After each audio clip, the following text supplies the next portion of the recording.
दोनों के घर आसपास थे। वे एक ही स्कूल में, एक ही कक्षा में पढ़ते थे।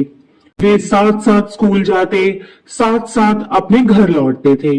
उनके पिताजी भी एक ही ऑफिस में काम करते थे। सौरभ और विक्रम दोनों को ही प्रतिदिन जेब खर्च के लिए पैसे मिलते थे।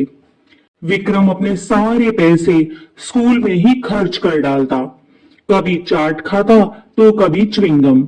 उसके मम्मी पापा कभी उससे यह तक न पूछते कि वह पैसा किस चीज में खर्च कर रहा है। धीरे धीरे विक्रम को बाहर की चीजें खाने का शौक लग गया। विक्रम देखता है कि सौरभ स्कूल में चीजें खरीदकर बहुत कम खाता है।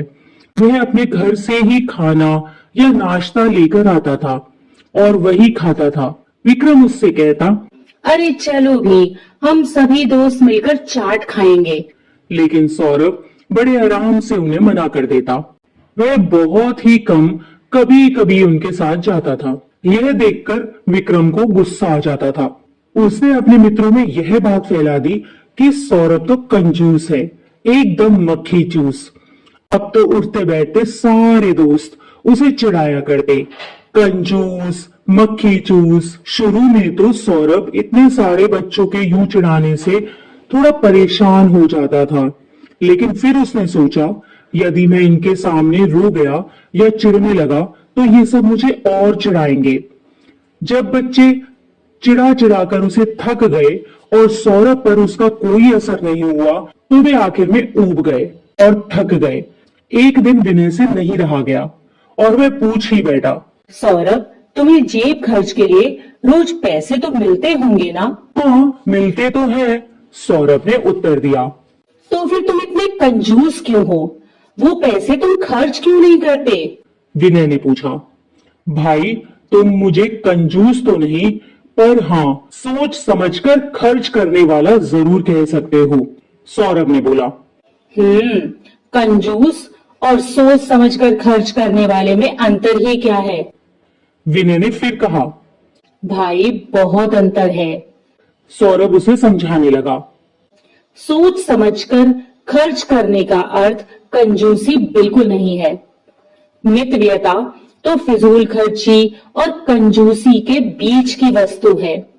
फिजूल खर्च बिल्कुल भी नहीं करना चाहिए। यह बात तो गरीब और अमीर सभी के लिए एक समान तरीके से लागू होती है। ओहो, उपदेशक महोदय, हम तुम्हारी बात समझ नहीं पाए, विक्रांत कहने लगा। सौरभ ने फिर समझाया। देखो भाई, कंजूस तो वह होता है जो जरूरत होने पर भी अपने पैसे खर्च नहीं करता। ऐसा पैसा व्यर्थ है, मिट्टी है, जो न अपने काम आए और न दूसरों के। लेकिन हमें सोच समझकर पैसा खर्च करना चाहिए। हमें यह पता होना चाहिए कि कहाँ हमें खर्च करना है और कहाँ नहीं। तभी पंकज ने कहा, ओहो, छोड़ो ये सब बातें। अब बताओ कि सोच समझकर खर्च करने से लाभ क्या है? सौरभ बोला। ऐसा न कहो, फिजूल खर्ची अंत में बहुत ही दुख देती है, चाहे वह धन की हो, समय की हो या फिर शारीरिक और मानसिक। विनय ने तुरंत ही पूछा, ओहो, तुम्हें ये सब किसने सिखाया? तभी सौरभ बोला, मेरे अपने पिताजी और माताजी ने। तभी विक्रम ने पूछा, अच्छा, तो तुम्हें जो पैसे मिलते हैं उनका तुम क्या करते हो? तो सौरभ ने बड़े गर्व से कहा, मैं उन्हें अपनी गुल्लक में डाल देता हूँ। जब भी मुझे किसी चीज की जरूरत होती है तो उसी में से ले लेता हूँ। तभी विक्रम ने नाक भौं सिकोड़ कर कहा, हाँ, अभी तो हमारे मजे करने के दिन हैं। ऐसे पैसे जोड़ने के लिए या फिजूल खर्च ना करने के लिए तो पूरा जीवन पड़ा है। पर तुम भूल जाते हो कि बचपन में हम जैसी आदतें डाल लेते हैं, बड़े होकर भी हमारी वही आदतें बनी रहती हैं। सौरभ ने फिर उन्हें समझाने की कोशिश की। तभी विक्रांत बोला, तो भाई, हमारी तो गंदी आदतें ही सही, तुम बन जाओ बहुत ही सुधरे हुए आदमी।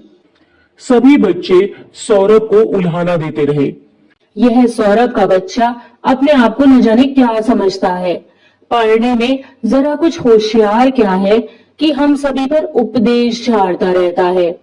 मास्टर जी भी इसे प्यार करते हैं, इसीलिए यह हम सब पर रौब इतना झाड़ता है। वे सब आपस में बातें कर रहे थे। उस दिन के बाद से ज्यादातर बच्चों ने सौरभ के साथ बात करना छोड़ दिया। विक्रम और उसके सभी साथी बच्चों को सौरभ के विरुद्ध भड़काते रहे।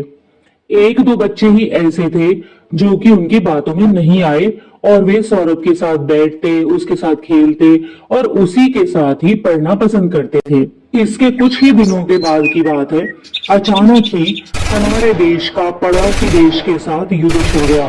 देश के सारे बच्चे, जवान और बूढ़े बड़े ही उत्साह से जगह जगह पर रक्षा कोष के लिए धन एकत्रित करने लगे। सौरभ की गुल्लक में भी अपनी जेब खर्ची के मिले हुए बहुत सारे पैसे इकट्ठे हो गए थे। उसने मन में सोचा कि इस पवित्र काम के लिए मैं ही क्यों पीछे रहूं। उसने अपनी सारी एकत्रित धनराशि रक्षा कोष में देने का विचार किया। उसके पास अब तक कुल मिलाकर 900 रुपए जमा हो गए थे। सौरभ ने अपने पिताजी से यह बात कही तो वे बहुत ही प्रसन्न हुए और उन्हें सौरभ पर गर्व होने लगा। सौरभ को प्रोत्साहन देने के लिए पिताजी ने भी उसमें कुछ और पैसे मिला दिए और एक ड्राफ्ट बनाकर प्रधानमंत्री कोष में जमा कर दिए। और उसने साथ में एक पत्र भी रखा और उसमें लिखा कि आप चिंता मत कीजिए, देश पर संकट आने पर हम नन्हे मुन्ने बच्चे भी एकजुट होकर काम करेंगे और अपना सब कुछ अपनी मातृभूमि पर न्यौछावर कर देंगे। लगभग एक सप्ताह बाद प्रमुख समाचार पत्रों में सौरभ का फोटो और यह पत्र छपा। साथ ही यह समाचार विस्तार से दिया गया कि किस प्रकार एक 10 वर्ष के छठी कक्षा में पढ़ने वाले बच्चे ने अपनी जेब खर्च के बचाए हुए पैसे अपनी देश की रक्षा के लिए रक्षा कोष में जमा किए हैं। बच्चे के इस त्याग भरे कार्य से बड़े बड़ों को भी बहुत प्रेरणा मिली। सौरभ के प्रधान अध्यापक और उसके माता पिता ने जब यह समाचार पढ़ा तो वे गदगद हो उठे और उन्होंने भी सौरभ को सम्मानित करने का विचार बनाया। अब विक्रम और उसके साथी आज मन ही मन बहुत लज्जित महसूस कर रहे थे। वे सौरभ के पास आए और बोले, भाई, तुमने तो आज हमारी आंखें ही खोल दी। हमारे ही विचार खराब थे कि हमने तुम्हें इतना परेशान किया और तुम्हारी निंदा की। अब हम ऐसा कोई काम नहीं करेंगे। इस बार हमें माफ कर दो। तभी सौरभ ने बड़े प्यार से उनसे कहा, छी, कैसी बातें करते हो तुम सब। मैं तो तुम सबको पहले भी प्यार करता था और हमेशा करता रहूंगा। यह कहते हुए सौरभ ने अध्यापकों से मिले हुए टॉफियों के डिब्बे में से एक एक टॉफी अपने सभी मित्रों को बांट दी और सभी ने मिलकर उनका आनंद